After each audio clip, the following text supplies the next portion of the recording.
wassalatu wassalamu ala rasulullah. You are welcome to today's class. So today's video is going to be a continuation of machine learning with Weka. So trying to work with machine learning algorithms in Weka. So today's topic is going to be about turning the hyperparameters of ML algorithms. Turning the hyperparameters of machine learning algorithms. So what do we mean by turning?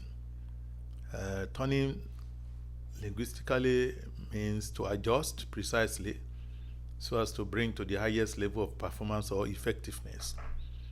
See, as we explained in our previous lectures, these machine learning algorithms, they came with some parameters that you need to adjust. So while adjusting the parameters, you try to get better results. So how do we carry out this turning for machine learning algorithm is what we want to look into. Turning also could also be looked at from the point of view of saying that to improve through minor alterations or revision. So for example, you want to fine-tune the setting of the temperature in your room. You want to make sure you want to set the optimal value that will work for you. That will not be too hot and not be too cold. So in machine learning, parameter tuning is very, very important. So here we're going to be looking into the tuning of the hyperparameter. Parameter is in general, so these are important contributing factors that can affect the performance of any system. So in case of machine learning algorithms, we call some hyperparameter, and we are going to demonstrate and let us know the difference between normal parameters and hyperparameters. So we are more concerned with the hyperparameters of the machine learning algorithms, that some of them, by tuning the parameter, by adjusting it to the appropriate value, you can actually change a non-performing model from like 50% accuracy to 99% accuracy or 100% accuracy, just by changing the parameters. So this is why this is a very important topic, that we need to know how to do it, and how to do it, not just how to do it, but how to do it to achieve the best result possible. So as usual, we are going to start with our friend. We're going to open the Explorer. You go to Weka. So Weka is ready. Now what we do next is we try to,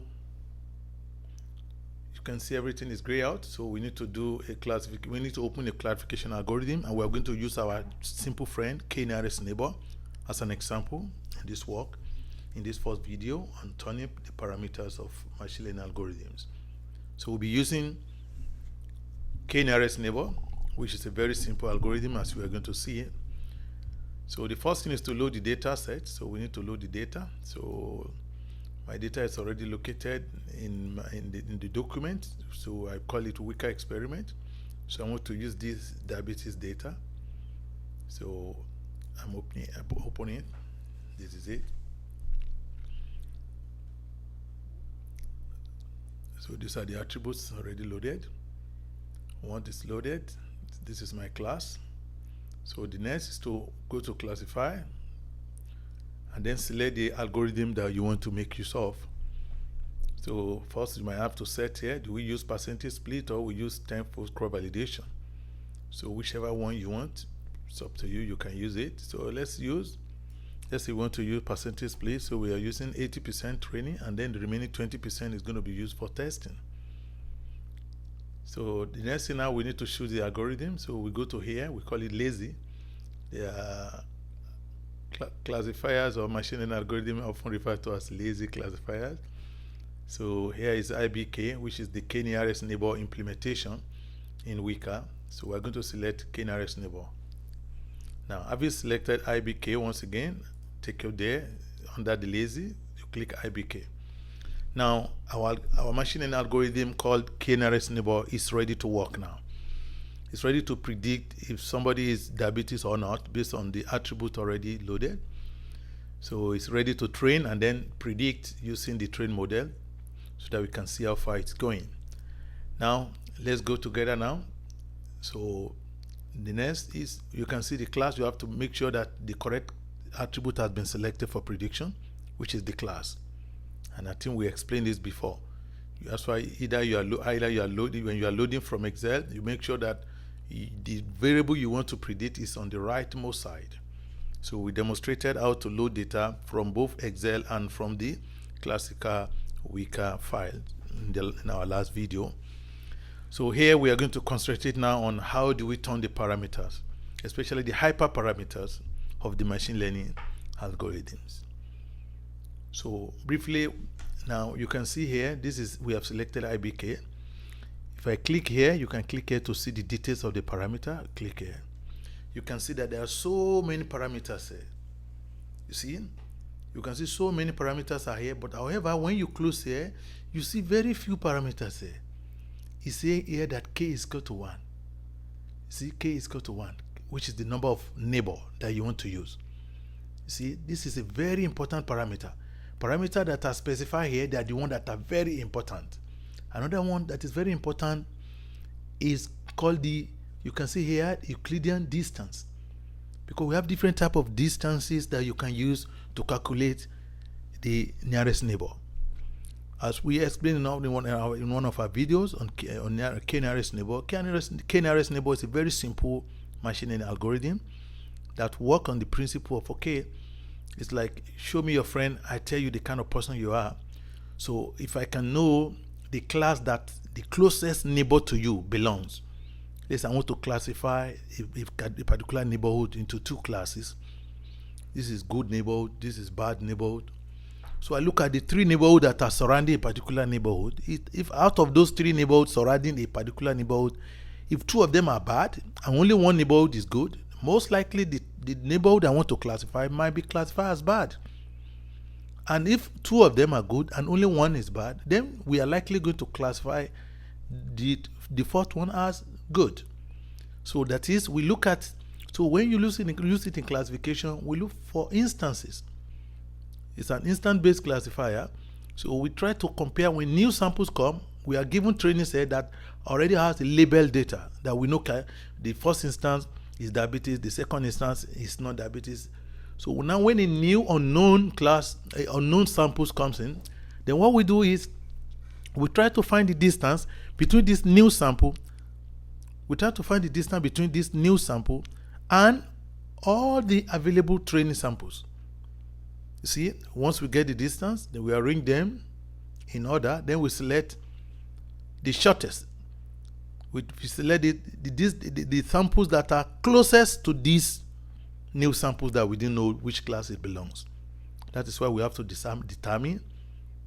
You see here, KNN. This is the number of k nearest neighbor that we want to use. The default here is 1. It means I just want to select the closest sample to this new one that we didn't know. If the closest one belongs to class diabetes, then that means that new sample is diabetes. If the closest one is non-diabetes, it means the person is non-diabetes. This is how k-nearest neighbor works.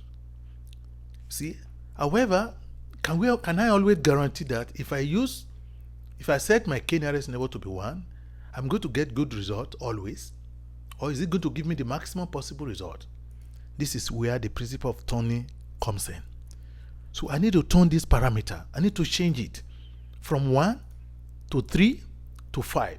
Because as explained before, you cannot make it to be even number for two classes.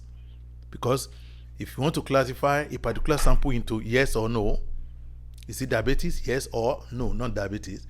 So it means you cannot have two, because if you have two neighbors, if one neighbor is diabetes and the second neighbor is non-diabetes, there's going to be a tally. So we don't know where to predict the new sample. That is why if you have two classes in k-nearest neighbor, your k must be selected to be odd numbers. So you are going to have 1, 3, 5, 7, 9. Keep going as much as you can. So what you are doing in that sense is that you are doing parameter tuning, and this is what we want to demonstrate how to do it. Now, so there are many parameters here: the batch size, the cross validate, the distance, weight. All these are immaterial. The most important parameter in KNRS neighbor, which we call them hyperparameter. That is why, and there's the difference between parameters and hyperparameter. You see, all hyperparameter is also called parameters. Hyperparameters are automatically referred to as parameters. So parameter is the general name. But however, there are different types of parameter. So hyperparameter is the parameter that affect the performance of the algorithm itself. For example, this is a number of decimal places. Number of decimal places is okay if I'm calculating the result I'm going to bring out. Should it be in 2 decimal places or 4 decimal places? This is not an important parameter. So this is not an hyperparameter. It is just ordinary parameter. We can decide not to touch it. We can decide to ignore it because it doesn't affect the outcome of the algorithm directly. However, those parameters that directly affect the algorithms, they are referred to as hyperparameter for that algorithm. So for KNRS neighbor, there are 2 of them, and that is the KNN, the number of KNRS neighbor that you want to use. Is it 1 neighbor you want to use to determine the class of the next neighbor, or you want to use 3, or you want to use 5 if you are dealing with a 2-class problem like we have now. The problem we are solving here is binary classification problem. We want to classify people into either diabetes patient or not. Now, so there are 2 hyperparameters here that we're going to play with, and that is the KNRS neighbor and also the kind of nearest neighbor search algorithm that you want to use. You see, how do we search for the nearest neighbor? Are we going to use Euclidean distance? Which kind of distance are we going to use? These are the hyperparameter that we want to play with. Now we're going to start with KNRS neighbor. However, before we go into the parameter tuning, let's run the experiment using this default. The default value is k is equal to 1. And here you can see it is using Euclidean distance. See, it's using Euclidean distance. Yeah. And there are a couple of other search techniques to be used. Maybe you want to use bulk tree search, cover tree search, filter neighbor search, KD search. But then for now, let's limit ourselves to linear search. Because in linear search, then we're going to play with the different distance measure. Once you are done with this, then you can try for other search strategy and then try again to change the distance measure. But for now, we are going to start with linear search, because inside that linear search, see here, we're going to have Euclidean distance. If you choose, you can have different options: filter distance, Manhattan distance, Minkowski distance, Chebyshev distance. These are different distance measures how to calculate the distance between one sample and the other sample. Now, so the first one we're going to play with is going to be the k, the number of k. That's very simple. But before we do that, let us run the experiment using the original data. Using the default parameter. These are the default parameter. K is equal to 1. The linear search is chosen with Euclidean distance. That's good. So let's run. This is the default parameter that comes with the algorithm. So we click start. You see, the result is out. Usually what I recommend is that try to get this result out in an Excel file. For example, this is the percentage, this is the correctly classified instance. 74.6753% correct classification. So you can take that value out. Why not take that value out? See, take that value out. You can save the entire result. But very importantly, let us see that, okay, we want to check the performance of our model by using the accuracy alone. There are so many other things we can use. We can use the true positive rate. We can also check the confusion matrix, which we are going to discuss later. But to make it very simple, let's use the accuracy. This is the accuracy of the classification algorithm. So it has 74.67 67% accuracy. So my advice is this is called a very simple systematic search. You see, manually you try to search for the best values for the hyperparameters. There are so many ways you can use it later. We can talk about a lot of optimization algorithms to do it in a better way, but I want you to first of all understand how you can do it manually. So when you understand how to do it manually, then when you use other algorithms to make it even better, then it will not be strange to you. So we try to, okay, when k is equal to 1, our k is 1, so we have 74.6668. Let's say, okay, I want to use 2 decimal places, 74.68. My advice is try to open a Microsoft, maybe an Excel file. So the advantage of this is so that you can plot your result. You see, we have here, try to monitor what you are getting. We have k. You see, for the k is equal to 1, the value of k. See, when value of k is equal to 1, we got this. This was the value we got here, 74.6753. I just copied from the Weka screen. So I put it there. So the next, we have to change the value of k. Maybe we can get improvement. For 2-class problem, because we don't want a tie, I told you you cannot use even number, so you have to go for 3. Let's k be equal to 3. What do we get? Go back again. Now change the value. You click here. I change the value of KNN to 3. So I've changed the value of k to 3 now. So I've changed the value of k to 3. I say okay, you can go on. So then run the experiment. Can you see here? It has improved a little bit. This is now, it has improved a little bit. So we copy the result again, put it here. So you can see it improved, increased to 75.3247. That's the accuracy. Okay, this is the accuracy.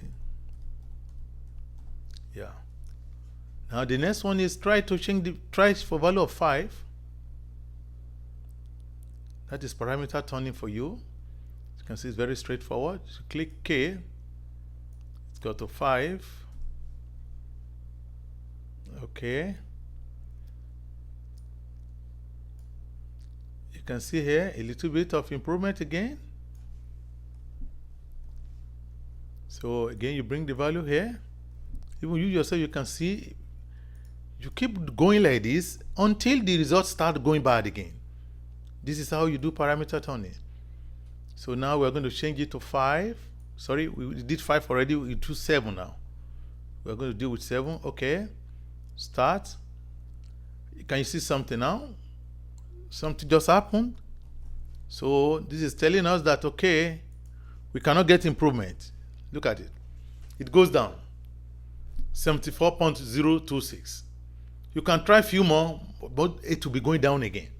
So it means between 1 and 7, we have the optimal value, which is going to be 5 now. Because this is the guy that gave us the best value. The best value, we got the upper parameter value k, gave us the best value at 75.974 when k was set to 5. So we take note of this. I say, okay, this is our best value here. So if you like, for me, I like to make a small curve. Try to make a plot here.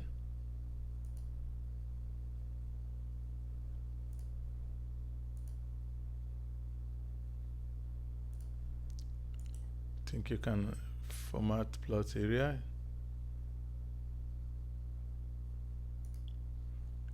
Yeah, we can.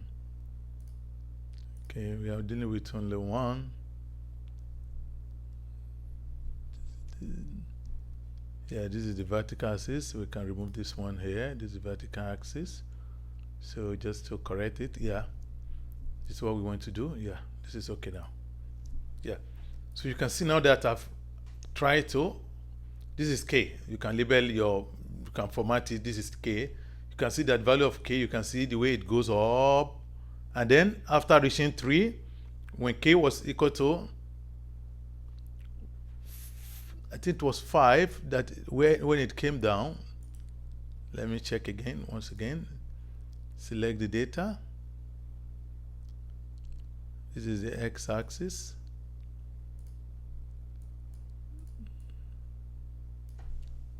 This x-axis.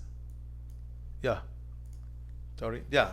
So we selected the data. You can see now that, okay, at 1, you have this percentage accuracy. It goes up. At 5, it reached the maximum. Then it goes down. So what this means is that in our parameter tuning, the best value of k for this our data at present is going to be k is equal to 5. So this is called parameter tuning. So you keep this with you. So you now take that 5 and fix it as the best value for k that you have gotten. So we now set our parameter to be k is equal to 5 because this is the best for us. Now once you set it as k is equal to 5 to be the best, now remember that k is equal to 5 was with Euclidean distance, with linear search, Euclidean distance. Yeah. So you take it. Now we are setting this is for Euclidean distance. Okay. Start. So this is the value. Yeah, the same value we had. We got it there. So now I need to optimize for Euclidean distance. Now, distance measure. Now I have Euclidean distance. See, we have Euclidean distance. So now we have to, this is the distance measure and this is the accuracy. This is the accuracy. Now you have to start. So for Euclidean distance, we are getting, yeah, the same value we got here is here. So we're getting the value here. Yeah, that's what we got there. So we go ahead now. Now,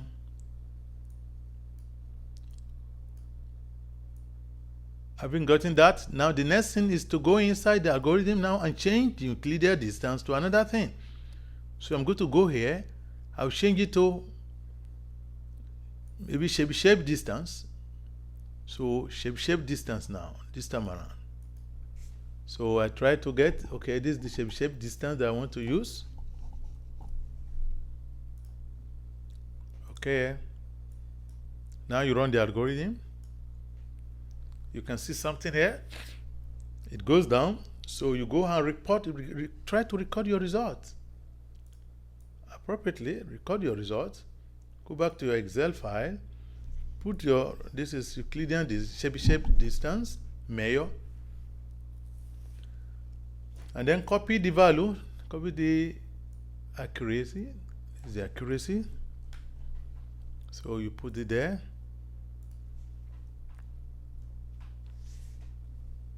So then we go in again. So we go back to it again, change it now to another distance measure. So let's say we have Manhattan distance measure. Manhattan. Yeah. So we have Manhattan distance measure. So again, we say, okay, we have changed it to Manhattan distance. You can confirm it. Yeah. So that's fine. So remember that our K has been kept constant now because we already got the optimal value for this, the best value for that. So run the experiment again. You can see now that we got appreciable results. Okay. Got appreciable result a little bit increase to this. Okay. So this is for Manhattan distance. Yes. And that continues until you try all the available options. See, until you try all the available options. So you click here, then go inside and choose. So and other distance measure. Some distance in some cases, depend on the kind of data set you have, might not work for your data set, so it will be indicated at the run. See, now this one got, this is 74.67. See, so you get the result again and put it there. This is for the what they call the filtered distance, filtered distance.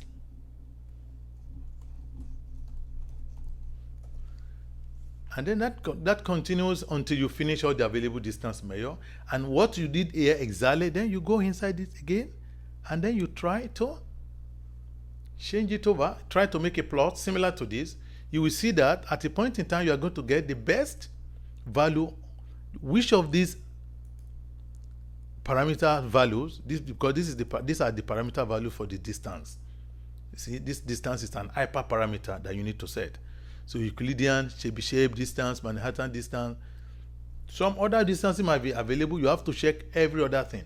Then try to make a small plot so that you can visualize which of them gave you the best. I can see here categorically that this one seems to be better than any other one. You see, none of them perform like Euclidean distance. In that case, I'm going to select Euclidean distance to be the optimal value for my distance measure. So I'll go back to the algorithm, and then I'm going to fix the Euclidean distance. I'm going to feed the Euclidean distance now. This is my measure. Yeah.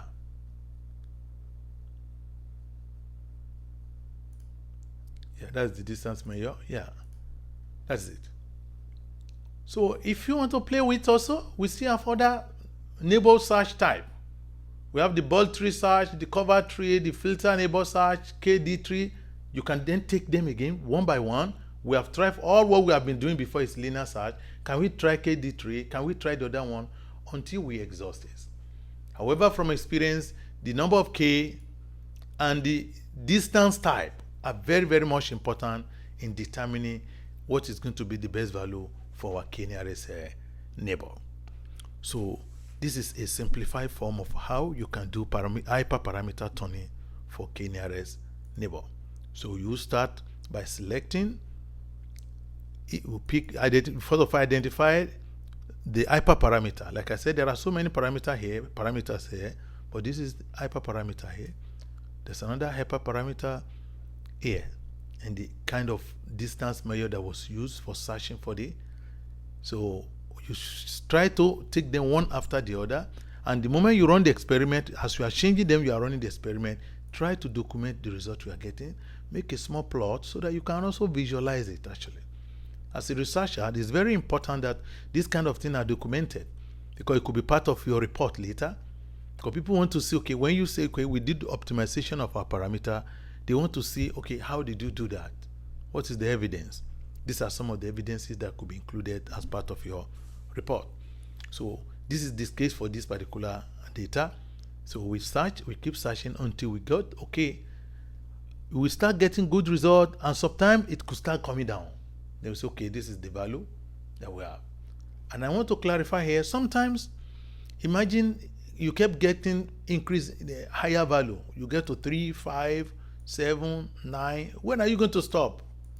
See, that's why if you keep going, getting bigger number, you can just try a big value. Okay, let me get 17.